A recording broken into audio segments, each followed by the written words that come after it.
Most people don't realize that 1/3 of GHG emissions comes from the agricultural sector and that 80% of the food system is powered by fossil fuels. So we have to start trying to crack that problem.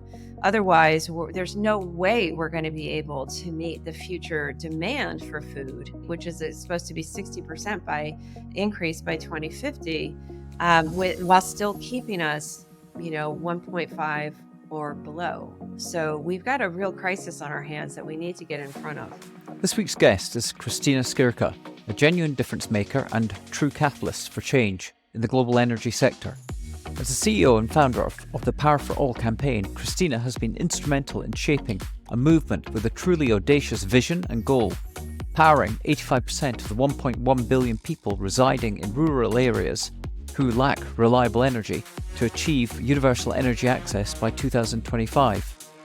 Kristina is a beacon of inspiration, galvanizing governments, non-profits and entrepreneurs worldwide behind her mission. She's fostered partnerships with over 300 collaborators to launch pivotal decentralized renewable energy solutions, from intricate mini-grids to expansive mobile solar farms across countries like Nigeria, Zimbabwe, Sierra Leone, India, Ethiopia and Uganda. These distributed renewable energy solutions, DREs, have the potential to increase agricultural productivity, help decarbonize the food system, reduce greenhouse gases, and mitigate the worst impacts of global warming. With over 2 decades of expertise in the energy sector, Kristina's influence extends beyond her campaign. She's a prolific speaker and writer, and as testament to her global impact, Kristina serves on the United Nations Technical Advisory Group for SDG 7, and in 2021 was appointed to the inaugural United Nations Food Systems Summit. This was recorded before last month's Climate Week in New York, where Kristina hosted a panel and released a report that called for the transitioning of the $8 trillion food system out of fossil fuels into renewable energy. During the event, Kristina and Power for All released research that indicates that by updating just 5 key farming technologies for Africa's smallholder farmers, the continent could cut emissions by 10% and boost its economy by a staggering $24.5 billion. I hope you enjoy this deep dive into Kristina's inspiring journey, her visionary leadership, and the future of energy access globally. Now, over to Kristina. Kristina, welcome to the Impossible Network. Thank you. It's a pleasure to join you today. And a big shout out to the person that recommended you, Jeremy Tamamini. So I'm really, really pleased that you've found the time for this. I'm really looking forward to the conversation. Yeah, I had the good fortune of meeting Jeremy actually in one of the most beautiful places in the world, at the Bellagio Center that the Rockefeller Foundation owns. We were both part of this March cohort this year, residents of the Bellagio Center, and it was such an incredibly special time. So many interesting people. Just a real sort of warm group who's also very intellectually curious, but the really good fortune is that Jeremy and I sort of work in the same part of the world, focused on, hopefully protecting the planet for generations to come. So yeah, he became a fast friend and I think a lifelong friend, and I'm delighted he referred me as well. Brilliant. Okay, well, let's jump in. Perhaps we could start with 2 fundamental questions more about who you are and what made you you, or who contributed to making you the person you are today. So who are you, Kristina, as a human being? Big question for first thing in the morning.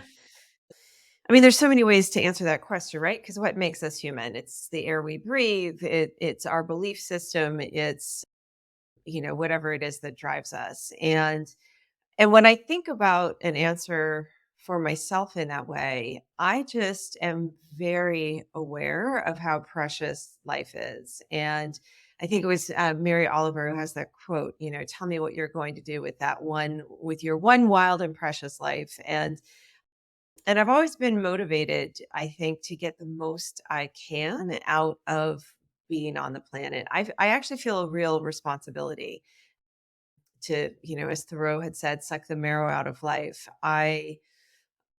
In terms of, driving forces and is there something that I need to accomplish? I mean, certainly, like many of the people I know who work in the environmental movement in one way or another, we definitely want to left this place better than how we found it. And I, of course, was born many eons ago in the midst of oil crises and all of that. So The fact that we've seen renewables get adopted to the level they have, I think is something in the right direction. But you also want to do things in a good way. And I spent a lot of time about a decade, maybe 15 years ago, really getting engaged in spiritual practices. So, on one hand, I'm very engaged in Buddhism.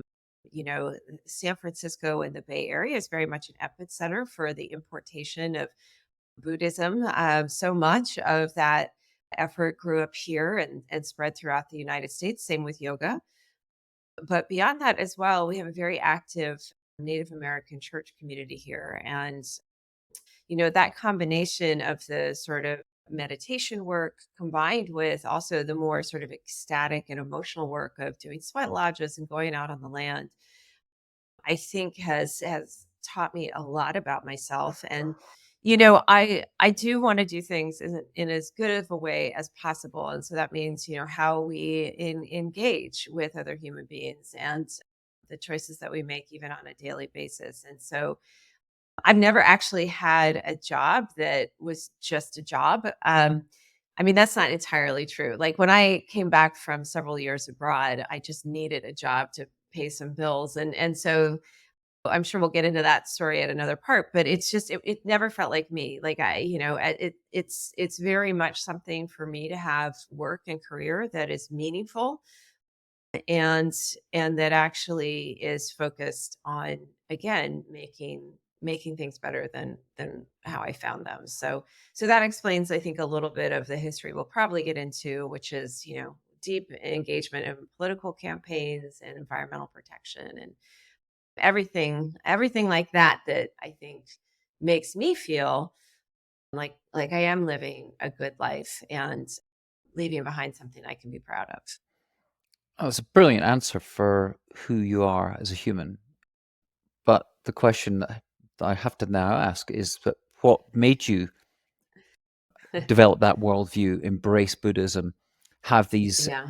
values, believe that you should leave the planet better than than you found it? Well, I think the people who had most influence over me was teachers and just the whole educational environment.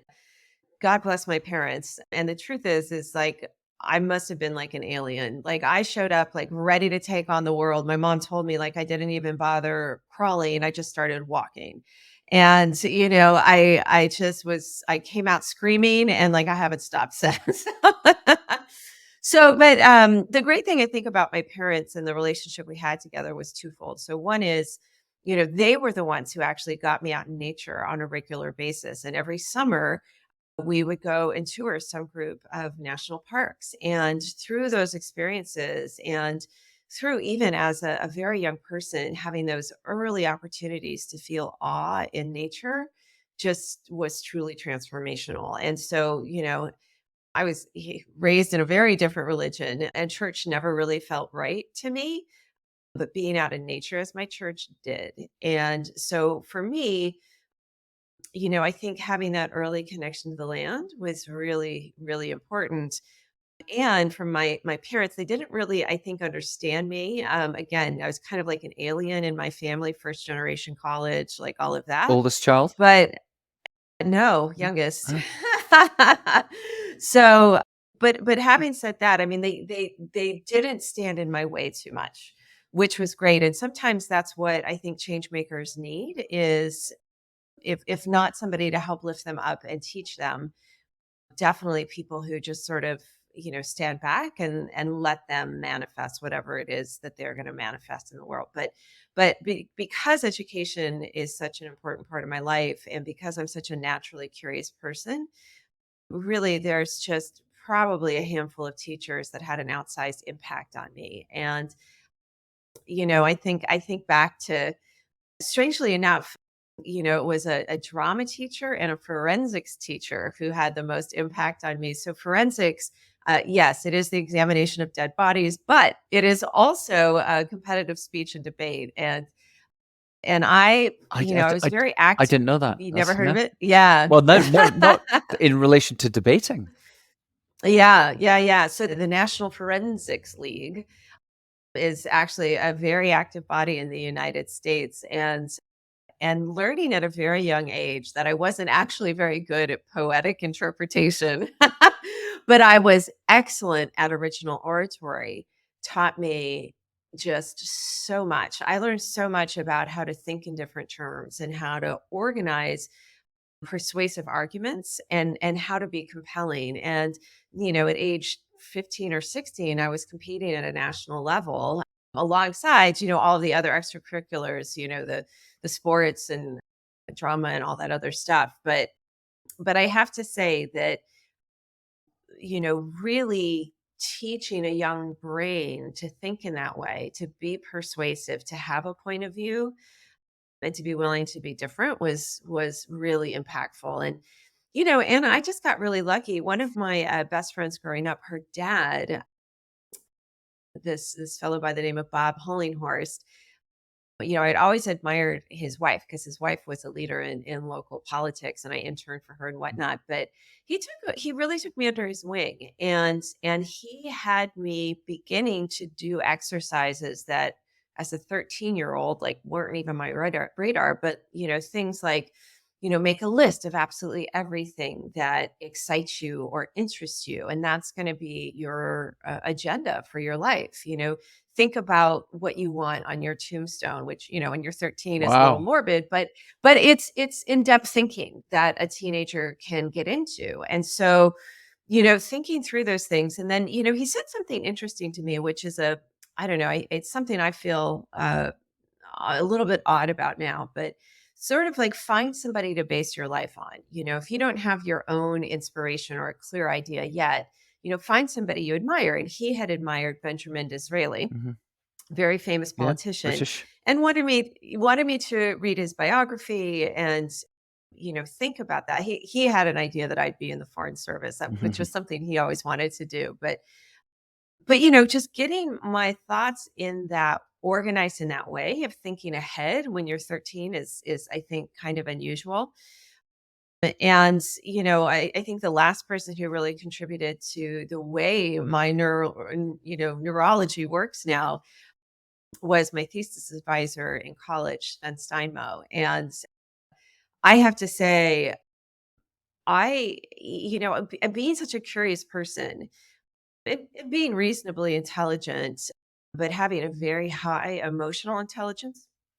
I mean, I could have, I think, chosen several different paths, Well, I was going to say but that as you were yeah, talking, the logical path would have been into politics or some form.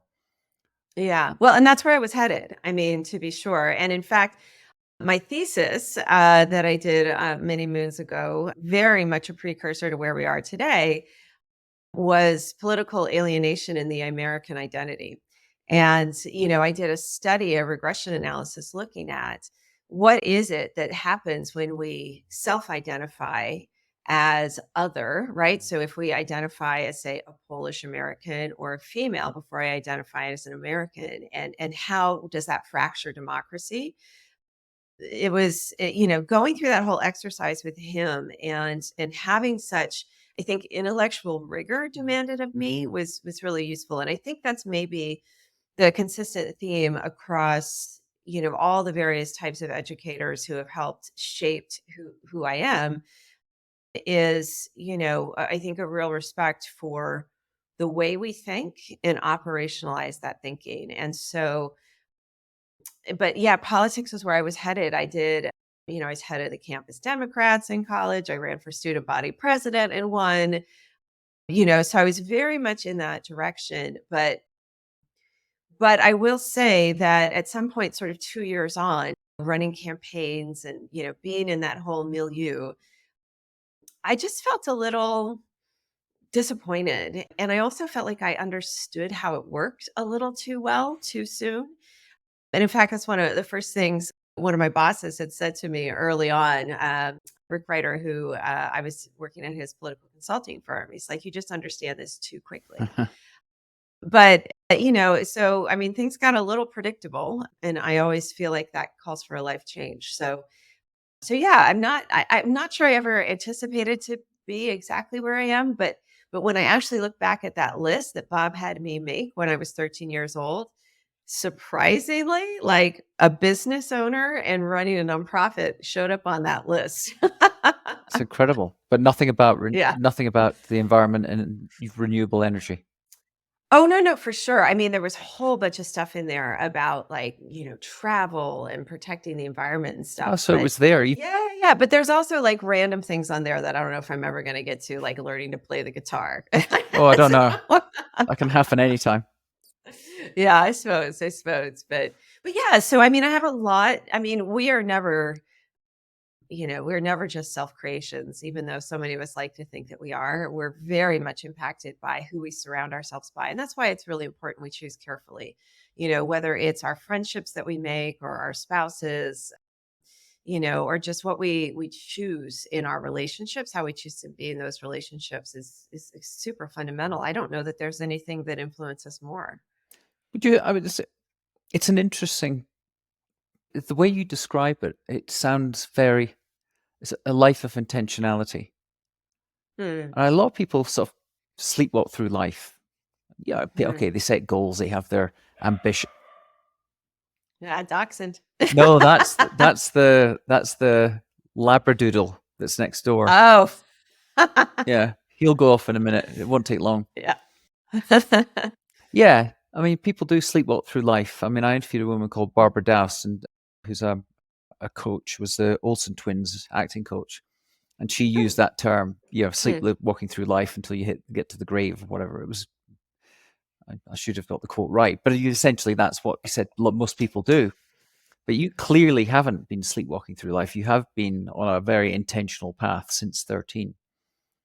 The, but there was Yeah. but there was one thing, and the reason I'm asking that now is there was one thing you said to me when we first had our intro conversation, where you mentioned that you had gone on a trip to Argentina where seeds had been planted around the whole area for renewable energy. So presumably that wasn't part of the plan at that point. So it was that. So maybe you could just explain the impact of that Yeah. travel and that experience. Yeah, sure. I'm happy to. Yeah. So, like I said, I mean, I came up in Colorado politics pretty quickly. And I just felt like, by the time I was in my mid 20s, like things were a little too predictable. And there's like a known path for being successful in politics, right? It's like, you work some campaigns, you end up getting, into a senator's or representative's office. If you're really lucky, a president's office. You go spend your, 2 to 8 years in the DC penitentiary Hmm. and then maybe you run for office. There's people who make whole careers starting in that way, basically starting out as a volunteer on campaigns and working your way up the ladder. But yeah, I just I've never really wanted my life to be predictable or traditional. And I think maybe for that purpose that you were citing earlier, like I sometimes we need things to shake us awake. And so, yeah, the boyfriend I was with at the time and I like both decided we've got 3 radically different ideas about how to switch up our life. So, let's sell everything we have, buy a big truck and drive down to Argentina, which was actually the simplest of the options we were considering at the time, as nutty as that sounds. But the goal of driving down there was we were going to meet up with his mom and her cadre of friends. His mom is still one of the most important mentors in my life that I didn't mention earlier, but I'm actually going to be going to the Arctic with her in a few weeks. Well, Yeah, but the idea was as we were going down to this estancia and we were going to build a house on this property of all these rather eccentric people, because a whole bunch of people from the West ended up buying a bunch of property down in Patagonia, many famous names, and usually it was people who really wanted to capture some of that essence of what Colorado or California was like before it was settled. And so yeah, it was a crazy adventure. And there's so many details. You can always tell what kind of traveler somebody is by the amount of detail they want about your adventure. Like what kind of truck were you driving? What did you do at the border crossings? Versus, oh wow, that's fascinating. Yeah, so we headed down and I didn't really understand what I was seeing at the time. I'd never been in a developing country or any sort of developing environment. And as soon as we got to Mexico and on downwards through Guatemala and, so on and so forth, I started seeing just the complete difference between villages that had access to energy and those that didn't. Those that had it were vibrant and there was life and, discos and businesses, and those that didn't were just quiet and oftentimes included people begging on the side of the road. And I didn't really get it, but definitely some seeds were planted for the future, which at the end of the day, I was just struck by how much more opportunity there was in a city that or a village that had electricity versus those that didn't. And so, and it was kind of ironic, right? Because here I was, you know, driving down to South America to choose to live off the grid without energy, to live by our hands essentially. And, the luxury of being able to make that choice to choose that, because as you see here now, I have no problems with energy access. But anyway, it didn't really surface until later in my career. But But yeah, I on mean, that those lessons hang with you. but on that trip, as you're witnessing it, were these just sort of an inner sort of an observation, or was this something you started to talk about with your boyfriend at the time, and talking about the impact? And was there any sense there that this might have an impact on your life once you returned to the Mm. US? Well, to be fair, I Because you remember when said we that depart. you Yeah, said you went there because you wanted to shake things up a bit. yeah, So there must yeah, have been a yeah. point at which you sat down around a fire and said, "Okay, what are we going to do when we get back?" Yeah. Well, I remember exactly departing on November 7th, and the feeling and the thought I had to myself, which is my life is never going to be the same again. And at the time, I was thinking, well, this is going to make us or break us as a couple, which it broke us. Right? I mean, 15,000 miles is a long way Yeah, to drive with somebody in a truck. yeah, a lot of intimacy. Yeah, yeah. But I knew that my life would never be the same. And, I think all of us have those moments in time. It's rather sort of matrix-ish, right? Blue pill, red pill. And I think I was so young and inexperienced at life that I didn't realize how dramatic what I was doing was. It was more of just like, oh, this is going to be a life adventure. And only, on return did I really understand the dramatic shift that was causing me. So now, Justin, Sally's son, and I were always very well matched from an environmental perspective, and you know, very concerned about the planet, and he spent a lot of times outdoors and whatnot. In 2 years of riding horses every day, going and building a house, hanging out to your point at the campfire at night, like it's pretty magical. But at some point, you just get restless because you know that there's something you need to do. And, as it turned out, I needed to do that without him. And so that relationship ended. But when I came back to the United States, I literally didn't know which way was up. Like I was brokenhearted, devastated. I mean, Yeah, young love. But But back to Colorado. well, for a minute, Mm. yeah, I stepped back on ground soil in Colorado for a minute, and then when I was back, actually, Bob, who I mentioned earlier, his daughter, who was one of my best friends, I called her just out of the blue, thinking, hey, I'll see who's around. And she's like, "Oh, why don't you come over tonight? We're having a focus group discussion for a .com." And Mm. I'm like, "A .com? What is that?" Mhm. So, but because I'd been living in Yeah, a couple Argentina, of half years. Yeah. time in yeah, half time in the middle of nowhere, and half time in Buenos Aires, and so I mean, literally in the course of an evening, just like, look, we just need bodies. Do you want to just move out to New York and sleep on my couch and work with us for a while? And I was like, okay. So it was a pretty flippant decision, which led to another 9 months or so of complete flippancy. No real intention there except recovering from heartbreak. And New York's a great place to do that. But I was back and forth. It was like like at that time, it was like one.com to the next, like things would get money and then they implode and whatnot. And I had started working with this other group, and I was back and forth between San Francisco and New York. And, finally the company I was working with at the time, like, she just want to move to San Francisco. I'm like, okay, I mean, whatever. And so I did. And that went on though to be a really important stepping stone because like all dot coms, that one imploded. And so I needed a job. And so I reached out to my political network back from the days, and they hooked me up with somebody who was part of the Jerry Brown campaign and the original Earth Day campaign and all of that. And he was running an initiative in the state of California called Flex Your Power. And that was an effort to get us voluntarily out of the rolling blackouts that were happening thanks to the Enron scandal. So that really launched my career in energy. Wow. Again, going back to that point about intentionality, there's a Mm, combination of intentionality and serendipity. You've got the curiosity and courage to go down the path, the uncertain path, when the opportunity emerges. But at the same mm. time, you've got this overriding intentionality to do something and have an impact. But you trusted in the process that led you there.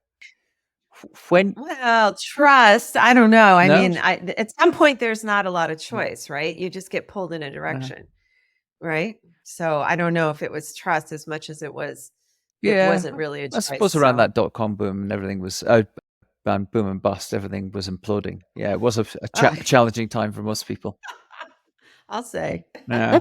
It's funny, I was in San Francisco at that time working for an ad agency called Grey. We had a lot of clients who were in the tech sector, and it was Very well known. it was an interesting time. Managed to survive that. But Uh, it so that flex your power, that experience of working on that, where was that?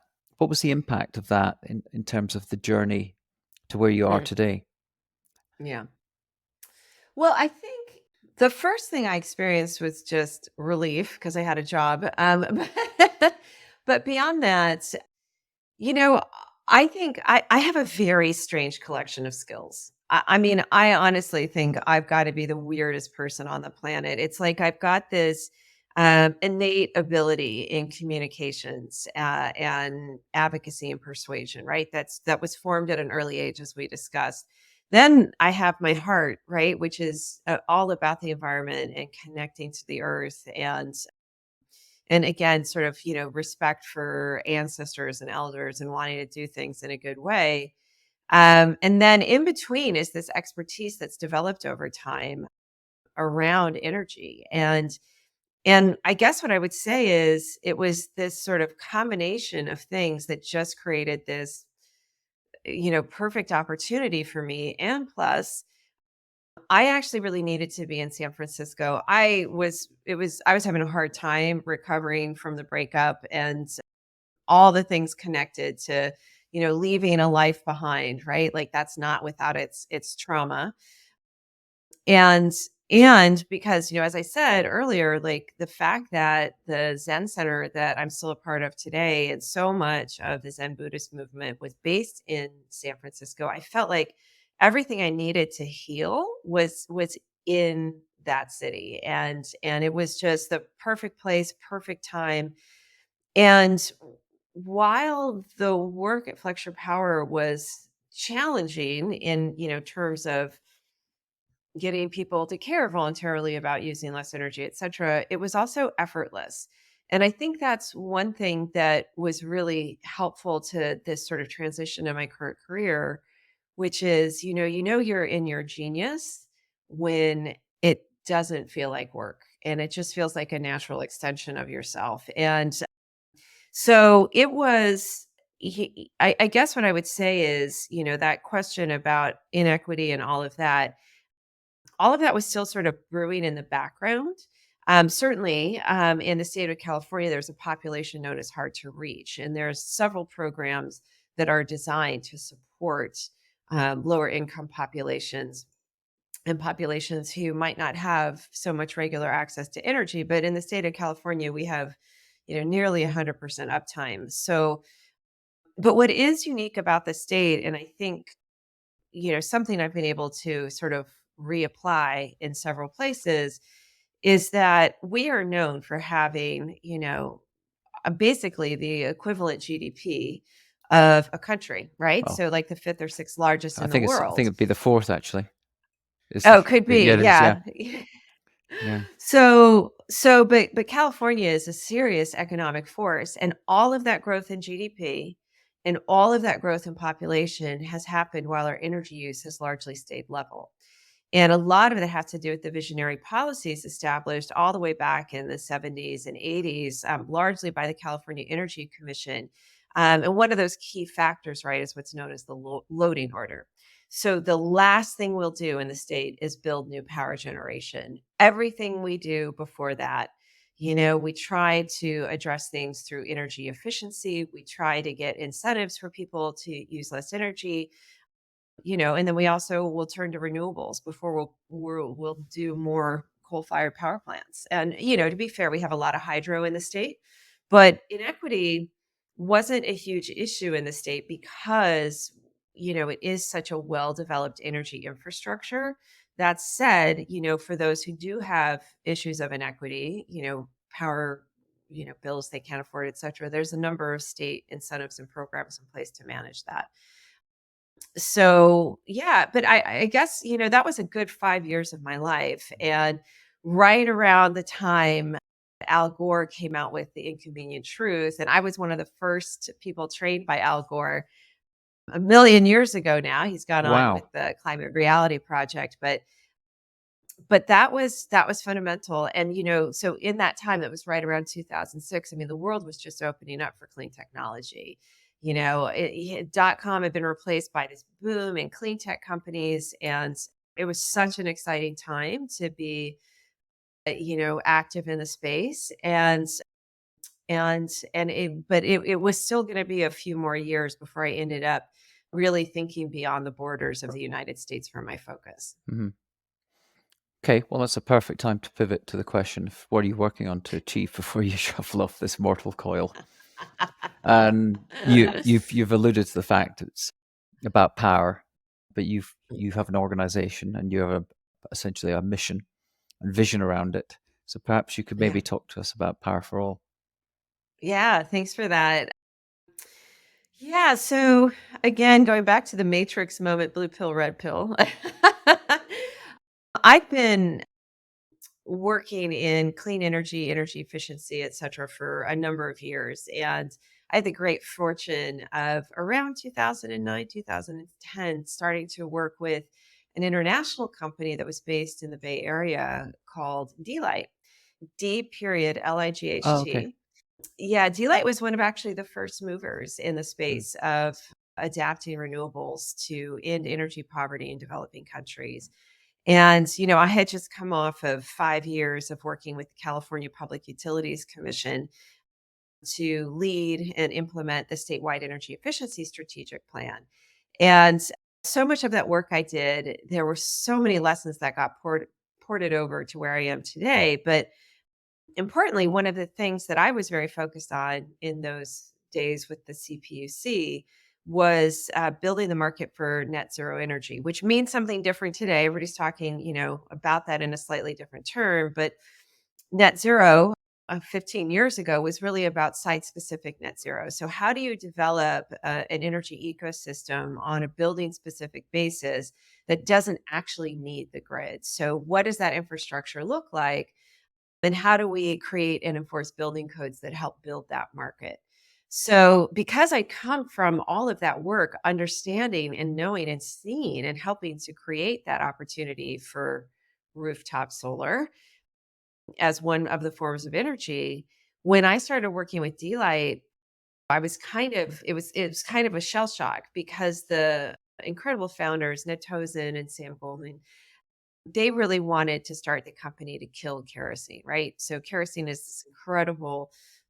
I mean, to be fair, it is a useful resource to many people on the ground, but it's also hazardous, poisonous, and causes deaths daily. So Sam, his experience during the Peace Corps, he had the unfortunate experience of one of the kids in his village being burned by a kerosene Oh, lamp. and which happens far too Yeah, it's too often. very common all over. Yeah. Mhm. Exactly, but he took that as inspiration, went to the design school at Stanford, met Ned, and together they developed this prototype for a rooftop, well, not even rooftop yet, but it was like a an LED that was powered by a solar charger essentially. And this was, I mean, you see these products all over the place now, but this was, nearly like the noughties, right? Like maybe 2005, 2006. So with that prototype though, they ended up building this really impactful business. And but what I was struck by is that they were still thinking at that point about killing kerosene when I could see a whole much bigger, broader world, right? Because of my experience with net zero. And so I was working with the company at the time to really try to help reposition for this bigger future. And in doing that, I developed a narrative, again, going back to that weird combination of skills that I have. But I developed a narrative that was submitted for the Zayed, then called the Future Energy Prize, which was a $1 million prize out of the UAE. And I was, struggling a little bit with acceptance of this sort of new positioning for the company. But we won the $1 million. So I had a Wow. lot of street cred after that. Yeah, I'll bet. Wow. So, but with that, So you, there was, you won it yeah. in working with Delight on the submission. Mhm. Ah, Yeah, exactly. Well, I wrote the whole thing, and then once we won, there's this internal discussion of what do we do now? And my argument was like, look, we're beauty queens for a year. Let's make use of it. Let's hold thought leadership meetings. Let's do a whole leadership platform, etc. And so that's what we did. And universally, we ran into the same experience everywhere. We have these roundtable discussions that I would lead, and whether it was competitors or funders or partners at the table, people were struck by that they didn't know that there was so much opportunity to change the world with these tier 1, tier 2 products, and I can explain that in a minute. But beyond that, they were also struck by the numbers that were coming out of the IEA and others that were completely demotivating. Essentially, back then they were saying it was going to take $700 billion to get energy to everybody. But in fact, when you look at the way that this market was scaling, and you could see how quickly this kind of energy was connecting more people than most of the largest utility companies in the world today, completely changed the conversation. So, as you can guess, this quickly became too big for one company. So, that first thought leadership paper written in 2014 and published under the banner of Delight, I mean, basically we got together a bunch of people in the community, again, civil society, other companies, etc. And we really wanted to figure out a way to have thought leadership for this sector to change some of the things that we were hearing at the UN back then, which was essentially, oh, these are just toys and all these products are doing is shining a light on poverty. But in fact, we knew the results were quite different than that. So that was really the genesis of Power for All. And it was a moment again. I like when I left for Argentina, I knew that if I did this, my life would never be the same. And I had a pretty good life. But I was actually on a call with somebody who's a board member today, Adam Browning, who started Vote Solar and led that organization for 20 years. But he's just like, Kristina, a paper's not enough. You need a campaign and you have to lead it. And I remember exactly where I was. I remember the car I was in and where I was in the city. And I was like, okay, I guess I'm going to do this. just And so, yeah, just a question. Given it yeah, was Ned and Sam, Sam. so having worked with them in conjunction on the paper submission and winning the $1 million and using that year to sort of build your network, why didn't Sam and Ned say, look, we're going to carry on building the product, but we'll have a parallel path where you work on an activism campaign to build advocacy? Well, I think you'd have to ask them for Mhm. their own point of view. But the truth is, it was just too big for one Mhm. company. I mean, you can't have an industry-wide campaign necessarily that's housed at one entity. Yeah. And so Mhm. that's why Power for All became its own campaign its own nonprofit and became something that helps and supports a whole range of companies in the sector. And, back then, mini grids were still rather nascent in the space. And now they're probably getting more investment, or at least nearing the level of investment that rooftop has gotten. And now we're into what is poorly known as productive use. So, appliances for weak grid environments, that kind of thing, low energy footprint, coolers, et cetera, that people can use in an off-grid situation to help grow businesses now based on this form of energy. So, but it was always the intention that Power for All. So going back to your question about the mission and vision, the vision is not energy, right? The vision is that everybody has access to the opportunity that's created by access to energy. And it's firmly my belief that we need every human being working together to solve this climate crisis. And in order to make that happen, energy is a key ingredient because people need access to the education and the opportunity that comes with that. So that's the vision, is that we live in a world where everybody has access to the opportunities and benefits that come with clean energy. But beyond that, how we do that is actually by working with a network of partners. I ideally would work Power for All out of a business at some point, because we've created such strong relationships and partnerships in the industry itself. But in the meantime, the goal is that we organize and create momentum as a sector, and we work together on awareness raising, market activation, and advocacy. Now, having said that, these companies are busting their butts to make sales, and make sure that we have the level of adoptions needed. And oftentimes it's really hard for these companies to be able to focus on the policy regimes that will help them succeed, or to do things like, public relations, et cetera. So that's where we come in. And, we've at this point, we've got hundreds and hundreds of partners around the world that work with us on everything from our every other year powering jobs report, sharing their data and information, to calls to action, as including the one we'll be launching as part of Climate Week in New York. So it's really been a pretty amazing experience. And I think one of the best parts for me is, going back to the beginning of my career in energy, I oftentimes was the only woman in the room, like almost always. And now, I mean, some of the most effective CEOs in the space are women. And it's just such a diverse sector, especially as more and more local companies are coming up in sub-Saharan Africa and India and others. Not, not everything is a multinational company in this space. And I think that's actually really good. Let's get the local change makers and the local entrepreneurs empowered and effective at helping to end energy poverty. And this was, I mean, you were ahead of your time on this, because this was pre Paris and COP. Mhm. It was. Were there times where you felt, why are people not getting this? Why do I see it and other people don't? There must have been a sense of frustration in those early years. That's a great question. For sure there was. And at the time when we started this, like, the World Bank wouldn't pay attention really. I tried to meet with the guys who wrote this damning paper on the future of off-grid energy at the IEA, the International Mm. Energy Agency. And they basically tried to put off a meeting with me as much as they could, but unfortunately I'm very persistent. And basically said that, maybe at some point we'd rewrite this report on the future of energy in Africa.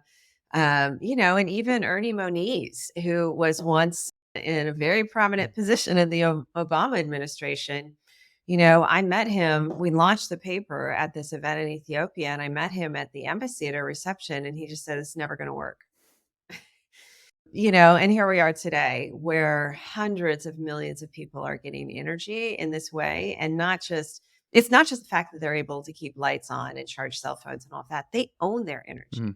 They don't have to keep paying to a grid that's faulty, and an electricity company that may or may not care about them. So they were wrong.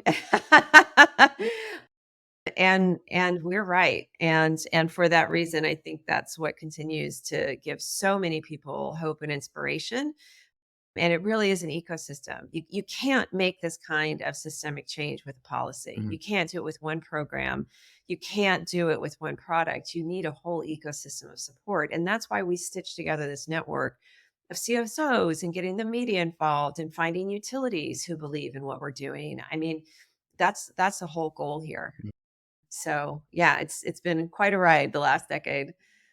Could you There are three components to your part of your mission. There's energy access dividends, there's what you call beyond access, and integrated energy. Could you just break down those three component parts?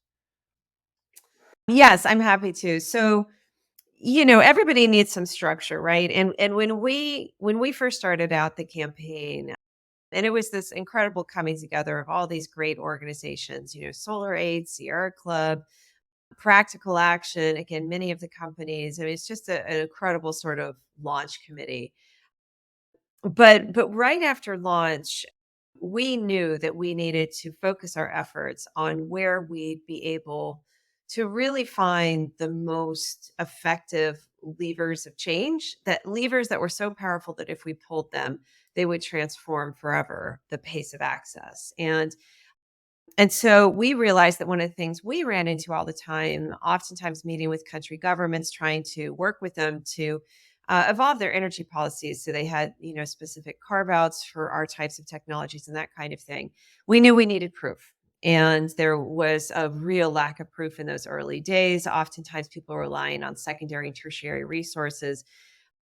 So we developed a whole program of work known as the energy access dividends, and that's the sort of actual math that's done to prove out the benefits of using this kind of technology versus waiting for a grid that in many cases will never come. So that's really run by PhD, very in-depth research we do across a whole different category of activity. Beyond access is meant to get us beyond that first connection. So, obviously, the core of our work is trying to get first connections to people through the awareness raising and the advocacy that we do.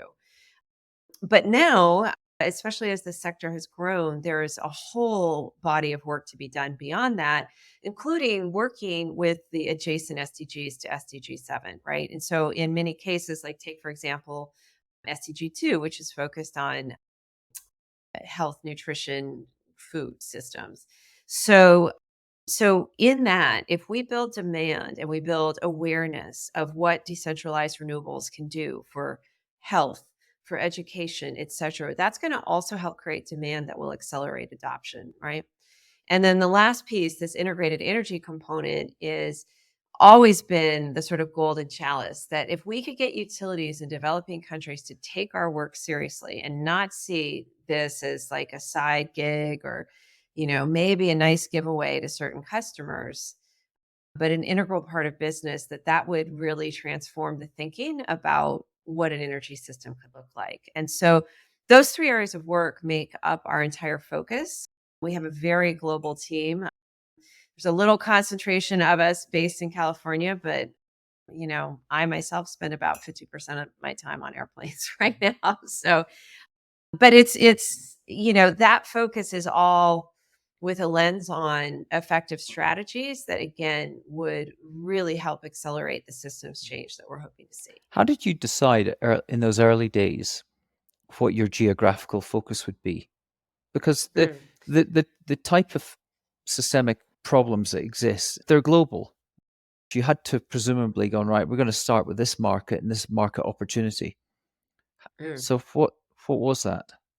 I mean, there's all sorts of issues with data collection, as you could guess, but we do know largely where energy poverty resides. And that is in parts of India, Southeast Asia, and Sub-Saharan Africa, but actually the entire continent is struggling. So we know those numbers, and we know where the epicenter of the problems are. Now, that said, you'd be shocked to find out how many places, for example, in Italy, that don't have energy access. We have entire communities in the United States that don't have energy access. But you're right, we did have to make a determination about where we would focus. So, as part of a paper we wrote in 2017, we really focused on what are the known repeatable things that can be done from a policy perspective to grow the market. And in that, we looked at the absence of where those things were. So, certain policies, standards, et cetera. And so, there's probably, one could argue, around 50 to 60 countries that have a really significant problem with energy access. But we focus on those that 50% or less of the population has access. That's sort of our first cut. But then beyond that, there's a sort of sweet spot in there where we can make a difference. We're really a catalyst organization. And so for us to try to work in a place like Rwanda or Ghana that's got so much progress already, has a lot of great policies on the book, a lot of companies, like very active markets, that's, if a donor wanted to discuss it with us, we'd be open to it, but it's probably not what we're going to seek out funds to work. And by the same token, the other end of the spectrum isn't a great place for us to play either, like South Sudan, for example. There's very little market there. A lot of it is refugee status, et cetera. But because we are a market-based organization that's working to accelerate adoption of decentralized renewable energy, there is a group of about 25 countries that are a bit of a sweet spot for us, that have maybe the beginnings of a market, maybe don't have all the policies they maybe need to see awareness grow. That's really where we end up focusing. So that's how we made the choice. We're really trying to make the best use of our particular model and effort and the best use of donor dollars. And then what alliances do you have to build, Mm, either with NGOs or politically, in those countries? yeah. Yeah. Well, in all cases, I always recommend to everyone, and it's just our ethos, that when you start to work in a new country, you need to be really humble and you need to, I think, get to know everybody on the ground first, and do a bit of a gap analysis to make sure what your unique offering is wanted and needed. A lot of people call us the PR agency for the decentralized renewable sector. And we wear that like a badge of pride, because communications is essential to getting this market to change. And so oftentimes that's one place we can always slot in. But beyond that, again, we sort of see the ecosystem as having some core components. So one is the companies themselves, right? Because we are here to help support the companies do this great work of making sure everybody gets access to energy. CSOs, oftentimes, especially locally grown CSOs, are the trusted advisors, the trusted voices by many of the customers. So that's our third sort of community group who need to adopt this technology. But policymakers, again, utilities, and of course media are all critical components of this ecosystem. So, in every country we work in, there is usually a donor who's in pole position. So one country might have more of a leadership role. There's usually a donor coordinating community involved. We always want to also establish relationships there. I mean, not just for funding, but also to make sure we know what's going on. But it's like building any political campaign, Mhm. really. You have to find your supporters, you have to support them, and then you need to work together on meaningful change. So could you give an example, a human story where impact has been made, and so people could contextualize it?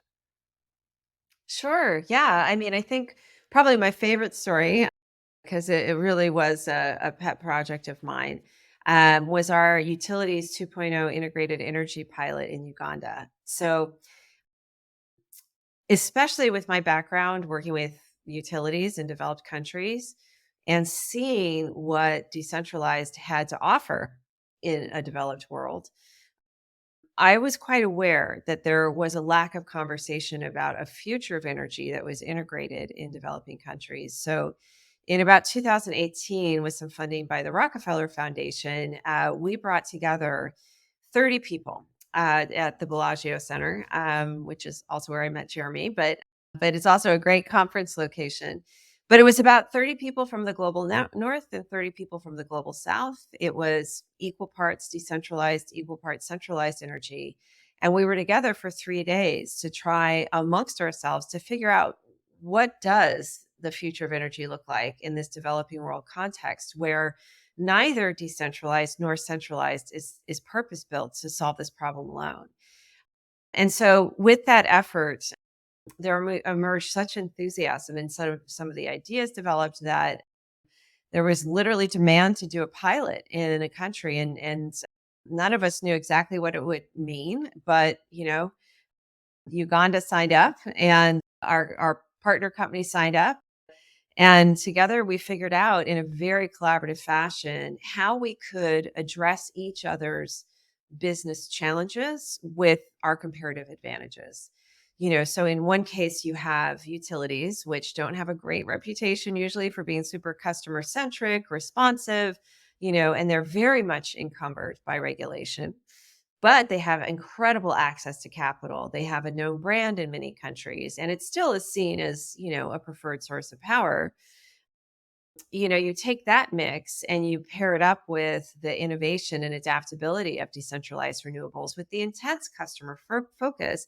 And certainly there had to be a way to address like a known business problem by working together. So out of that effort, we created several business models, again, working together side by side with the utility, and finally launched a pilot that was designed to help address one of the utility's biggest problems and why they weren't doing those first connections for most people, which was creating a meaningful load where they wouldn't lose money once it was interconnected to the grid.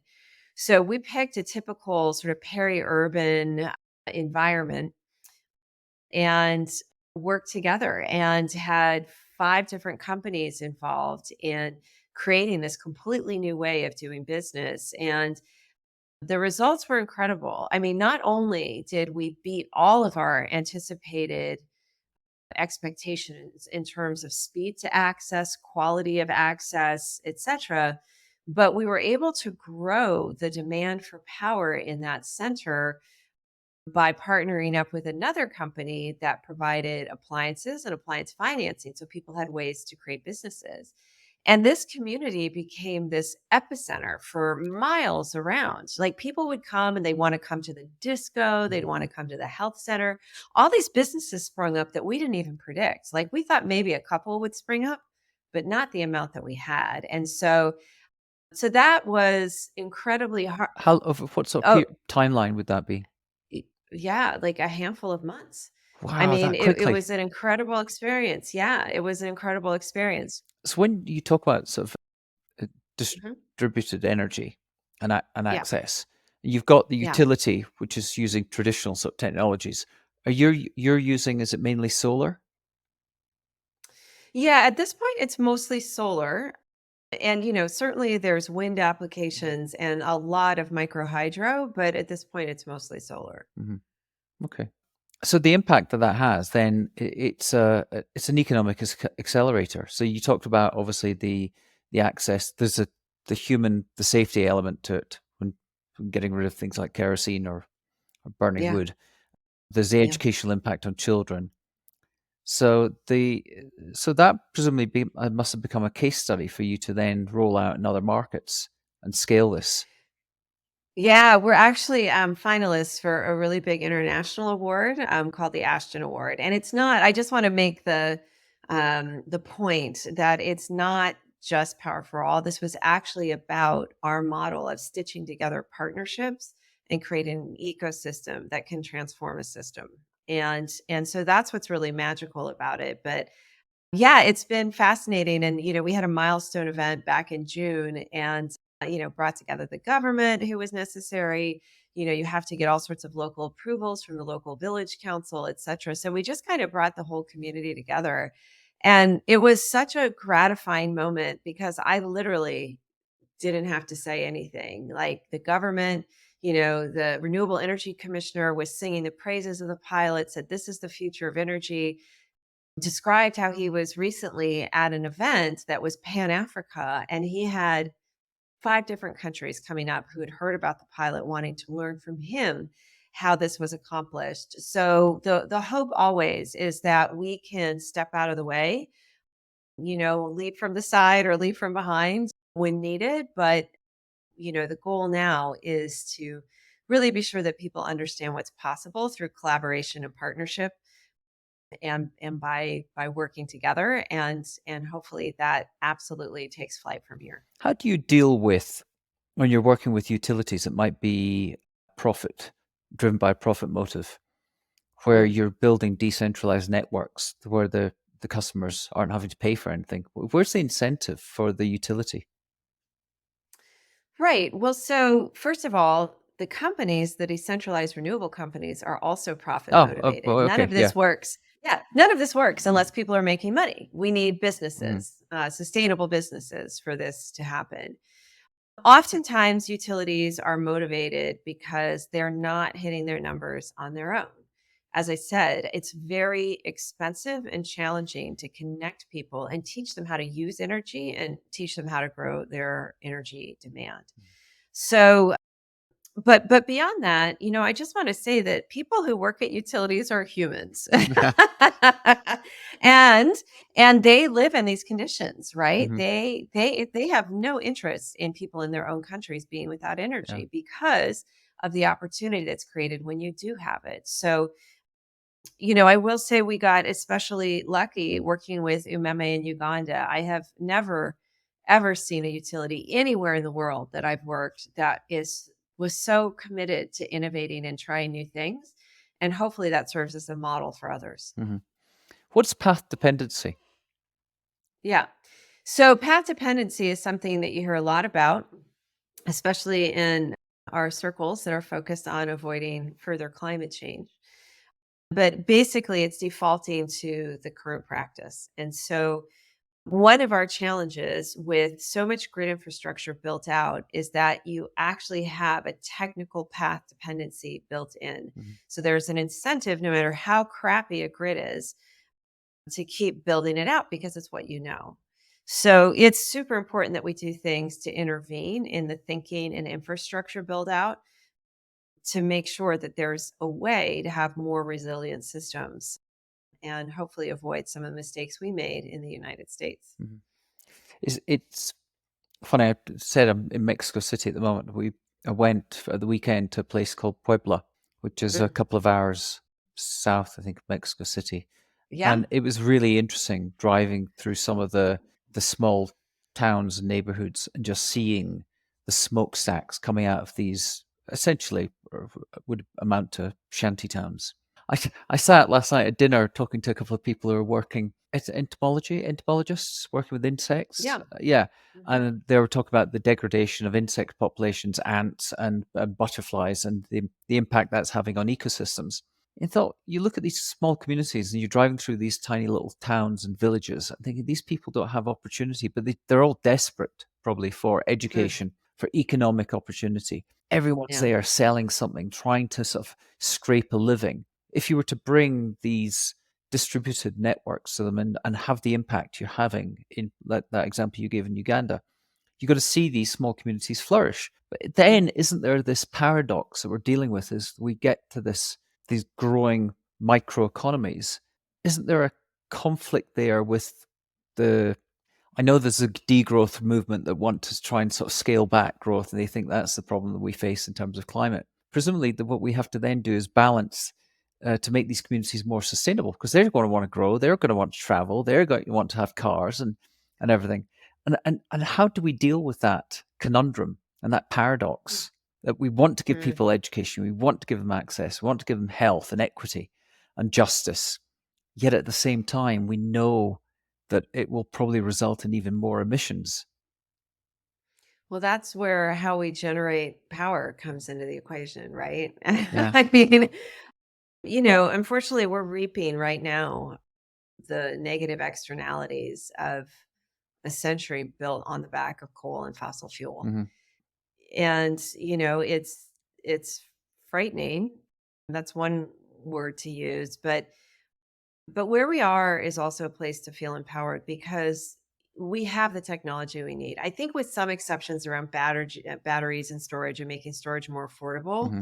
But, so much renewable technology is so affordable now.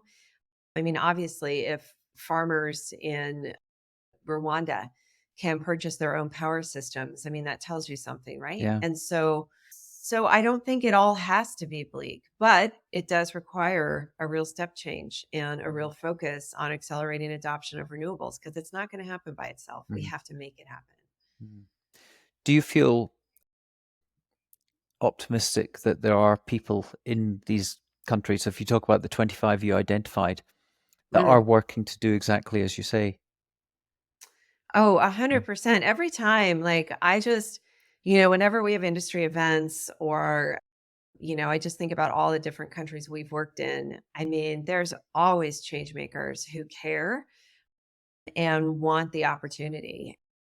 I honestly, it's just so heartening to work in these countries because people want to find a way out. And, again, the more we can empower local populations with technology, knowledge, resources, and then step out of the way, Mhm.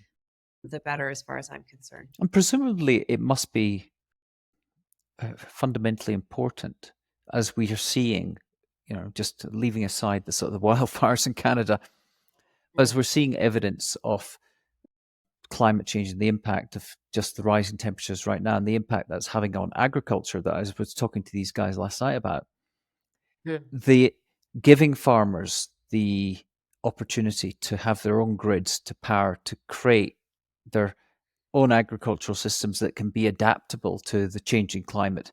Presumably, that is important to avoid further sort of migration and to allow them to be economically viable. Yeah. Well, I mean, in the situation that we're talking about, so there's a fairly deep overlap between the countries that, have generalized energy poverty and those that need better access to the means of productivity to be more productive farmers, right? So in most of these countries, 70-80% of the population works in ag and almost exclusively, largely with handheld, non-electrical means of production. So it's actually a bit of an interesting history when you look back at how agriculture developed into this global, complex, multi-tiered system that we have today. It's certainly nothing that we would have recognized 100 years ago or could have even anticipated.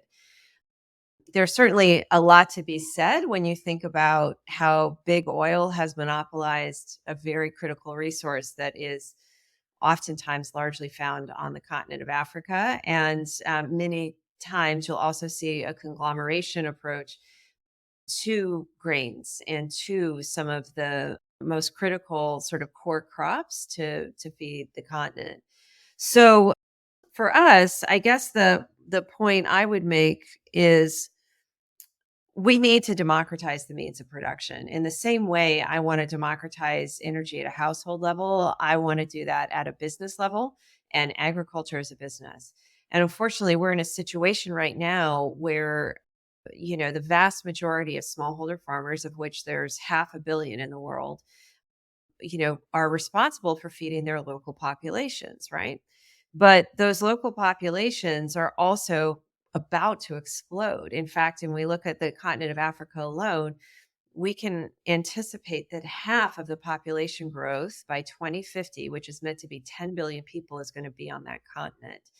And if we don't figure out a way to democratize the means of productivity and we don't insulate food systems from the kind of chaos created by the spike in fuel prices and the Ukraine invasion, then we're never going to make it, especially if we keep producing, food as we always have. In fact, most people don't realize that one third of GHG emissions comes from the agricultural sector and that 80% of the food system is powered by fossil fuels. So we have to start trying to crack that problem. Otherwise, there's no way we're going to be able to meet the future demand for food, which is supposed to be 60% by increase by 2050, while still keeping us, 1.5 or below. So we've got a real crisis on our hands that we need to get in front of. And presumably the big agricultural companies, agricultural industrial complex and big oil, they Yeah. don't care about that. They're just going to see that as a market opportunity. So there's a bit of a race and a battle to win the hearts and minds of these smallhold farmers and get them to embrace the right technology. Yeah, well, I think in most cases, we've already seen this because just anecdotal evidence from one of our partners in Ethiopia. As the fuel prices went up to power a diesel powered water pump, not just did the prices go up, but the quality of the fuel came down. And so these pumps were breaking for some of the farmers in our network out there. And so it's creating a market opportunity for solar powered water pumps to come in and really take advantage and become the new chosen technology. But there's all sorts of things that need to be in place to make that happen. The most important is access to finance. And that's one of the places where I think we really fall down as a global community. We talk about climate change, and yet, somewhere between 1% and 4% of philanthropic dollars are going to really fight climate change. And most of that doesn't make its way to agriculture. What we've seen a lot of is investments, which are powered by fossil fuels usually, to make seeds more productive, more fertilizers, that kind of thing. But we are starting to reach some very natural limits that the earth is imposing on us of what we can actually do with that.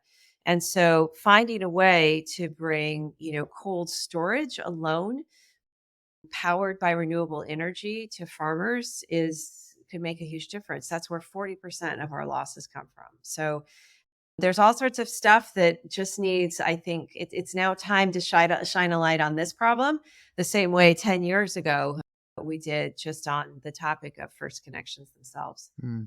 So if people want to learn more and they want to help and they want to join you and become Yeah. part of your alliance, whether they're a corporate with a sustainable, a good sustainable business strategy, and they believe they can help, how would they contact you and how would they sign up?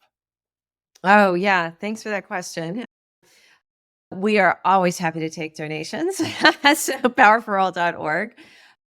But beyond that, we do really want to see more people getting behind this as a topic. So everything we create is open source. So we'll be publishing a call to action around the ag sector. All of that research can and should be used by anybody who wants to sort of join the echo of voices.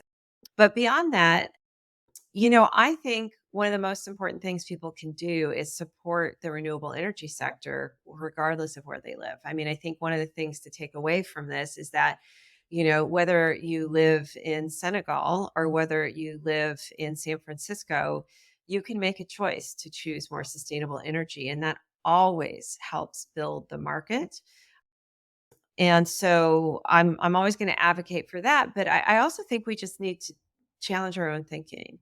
And, it's always been my hope that I have two grandkids, that they grow up thinking that renewable energy is business as usual and not some strange exotic form of energy. But yeah, oh, of course, I've seen a windmill before. Oh, yeah, of course, rooftop array. Perfect, and that it would seem weird to them to choose fossil fuels instead. So, but that's something we all have in our power to change our thinking and change the way our circles think about renewables. So, those are all things that are in service to the greater purpose and vision. But engaging with Power for All, you can always hit info at Power for All or hit me up on all the socials. You can find me at anything related to Kristina Skierka Mhm. because I am the only Kristina Skierka anywhere in the world. And a couple of conversations I had recently is about with people have been about the growing meta crisis post COVID Mm. that we're witnessing, anxiety with climate, concerns over the future of work with AI, geopolitical issues, the war in Ukraine, and all these things are building and affecting sort of people's sense of well-being overall and communities. Are you seeing any of this impacting any of the work that you're doing in any of the markets? Oh, sure. I mean, certainly there's new urgency. But beyond that, I do think that sort of global unease that you're referring to is actually well founded because systems, you know, they fail all at once. There's little degradations in systemic behavior, and then all of a sudden a system fails. I mean, look at the savings and loan crisis in 2008. And with our global interconnected community now, there's no way that like crappy mortgages in the United States, anybody ever would have thought would have affected exchange rates in Europe, right? But it did. So I think there is a growing concern about systemic failure of our entire situation.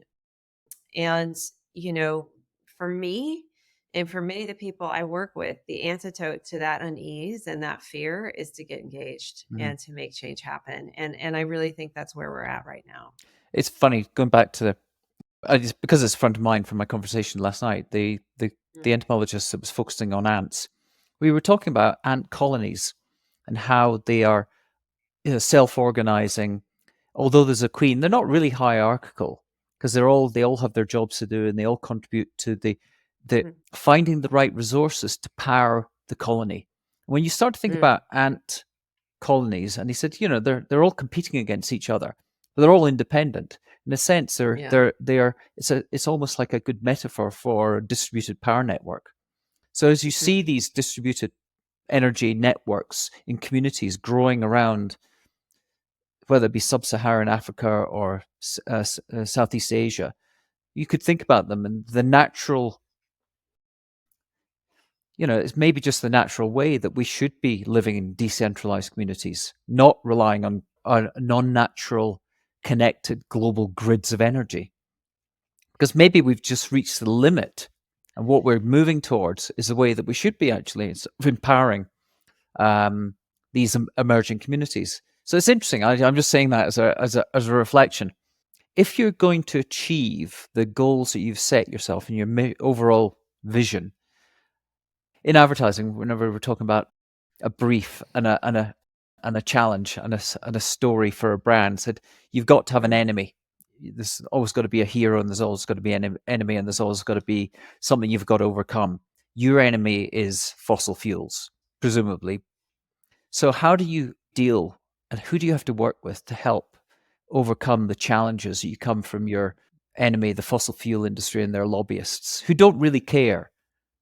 Presumably, I suspect they don't care about the work you're doing and power for all. And if they do care, they want it to come from fossil fuels. Yeah. I think our biggest enemy is business as usual. Hmm. And so for me, changing business as usual is actually the main criteria. Now, where do fossil fuels sit in that right now? But that said, I mean, you also cannot ignore how much progress was built on the back of fossil fuels, right? I mean, I'm sitting here today in this home with this energy because there was a very powerful set of scientists and entrepreneurs, et cetera, who helped take some risks and bring light to the darkness in the United States. But they've had 100 years to get it right. And there's still 700 million people that don't have any access to energy. So clearly, business as usual isn't working Hmm. if the Yeah. goal is to make sure everybody has access to opportunity that comes with energy. So, You've come a long way since mm, you started it out in, let's say, the late noughties with this. And where you stand now today, so let's say 7 years away from 2030, and the mm. goals that have been set by the SDGs and the work you've been doing pre the SDGs, putting in context where you are today, what's success for you? Let's say 2030 or 2035, and what do you hope to achieve by then? Mm. Right. I mean, there's a global perspective on that, which of course it'd be great if all the SDGs were Of course, achieved. yeah. But you must have your own personal perspective Yeah. and hopes. Yeah. But honestly, my hope would be is that we're out of business by 2030 because there has been so much Hmm. change And there's so much local ownership of getting an end to energy poverty in the countries that are suffering from energy poverty that we're not really needed anymore. That would be my hope. Okay. And then my next question is, what are the barriers standing in the way of you going out of business? Which is a funny thing to ask somebody who runs a business, but Yeah. yeah. I mean, the barriers are, I think, lack of adequate funding hmm for this sector as a whole, lack of enough support from a climate perspective, but also to support the SDGs. And essentially we've built up our campaign around all of the things that are the barriers and challenges, right? Like we have to get the right level of awareness and urgency. We need to get markets built to a point where they can start to take off on their own. We need to get out of the early adopters and innovators. If you're thinking about the, diffusion of markets Yeah. curve, right? We need to get this to be something that, people squarely in the middle of that curve are taking on. And advocacy, we need policies in place that support this sector in eternity, essentially. And we need to be thinking ahead to things like, how do we support further integration of decentralized resources onto existing grids so that we have reliable power, right? I mean, energy poverty isn't just no connection, it's also an unreliable connection. And so all of these things are really what's standing in the way of checking the box next to SDG 7 is done. And so it's not just a matter of finance, but it's finance going to the right places. So we need to be sure, for example, we're getting money in the hands of local banks that can loan to local farmers so they can buy these products and services and change things from the ground up. Kristina, I know I've taken your time and it's been really interesting, and I've got so many more questions, and we'll maybe do a follow up on this. But my last question is always, who do I interview next? Yeah, well, I've already got a couple people I'm going to introduce you to. I would love for sure to see more women interviewed, and in particular, one person I'm going to be introducing you to is a friend of mine who runs a startup called BIA, based in Spain. I will also be likely connecting you to some other female change makers. So more women change makers. Sounds great. Well, as a change maker and difference maker yourself, I applaud you and wish you all the best of luck. And I'll be staying in touch and connecting you to other people as well. So thank you very much for your That's time. perfect. It's a pleasure. Thank you. Okay, Bye. thanks. Bye. Okay, that's all for now, folks. Now, here's my ask of you. Please follow this podcast on Apple or Spotify or whatever player you use. Also, please subscribe to our new Random Collisions newsletter. We really are working to build a global community of action takers, action engines of people that really care about the problems that need solving. Thank you very much, and see you next time.